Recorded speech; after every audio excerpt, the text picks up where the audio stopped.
ಎಲ್ಲರಿಗೂ ನಮಸ್ಕಾರ. ಇವತ್ತು ನಮ್ಮ ಹರಿಪ್ರಿಯ ಕಾರ್ಸ್ ಹುಬ್ಳಿಲಿ 3 ಬೊಲೆರೋ ಬಂದಿದೆ. 3 ಬೊಲೆರೋ ವೈಟ್ ಕಲರು, ತುಂಬ ಚೆನ್ನಾಗಿದೆ ನೋಡ್ಬೋದು. ಇದು 2015 ಮಾಡಲ್, ಸಿಂಗಲ್ ಓನರು, 1,17,000 ರನ್ ಆಗಿದೆ. ZLX. ಇದರದ್ದು ಪ್ರೈಸ್ ಬಂದು 6 ಲಕ್ಷ ಸ್ವಲ್ಪ ಹೆಚ್ಚು ಕಡಿಮೆ ಆಗುತ್ತೆ.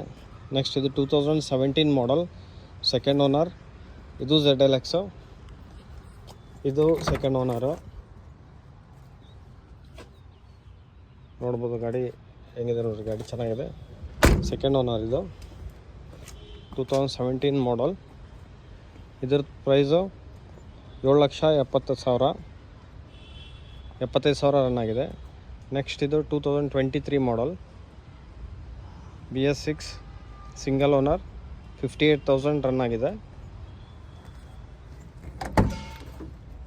2023 ಮಾಡಲ್ಲು, ಸಿಂಗಲ್ ಓನರ್ ಇದು. ಇದರದ್ದು ಪ್ರೈಸು 8,90,000, ಸ್ವಲ್ಪ ಹೆಚ್ಚು ಕಡಿಮೆ ಆಗುತ್ತೆ. ಮತ್ತು 3 ವೆಹಿಕಲ್ಗೂ ಲೋನ್ ಮಾಡ್ಬೋದು. ಯಾರು ಲೋನ್ ರಿಕ್ವೈರ್ಮೆಂಟ್ ಇದ್ದರೆ ಕಾಂಟ್ಯಾಕ್ಟ್ ಮಾಡಿ. ಮತ್ತು ನಿಮ್ದು ಯಾವ್ದಾದ್ರು ಸೆಕೆಂಡ್ ಹ್ಯಾಂಡ್ ವೆಹಿಕಲ್ ಕೊಡೋದಿದ್ರೂ ನಮಗೆ ಕಾಂಟ್ಯಾಕ್ಟ್ ಮಾಡಿ, ಎಕ್ಸ್ಚೇಂಜ್ ಮಾಡಿಸ್ಕೊಡ್ತೀವಿ. ಕೆಳಗೆ ಕೊಟ್ಟಿರೋ ನಂಬರ್ಗೆ ಹೆಚ್ಚಿನ ಮಾಹಿತಿಗೆ ಕಾಂಟ್ಯಾಕ್ಟ್ ಮಾಡಿ. Thank you.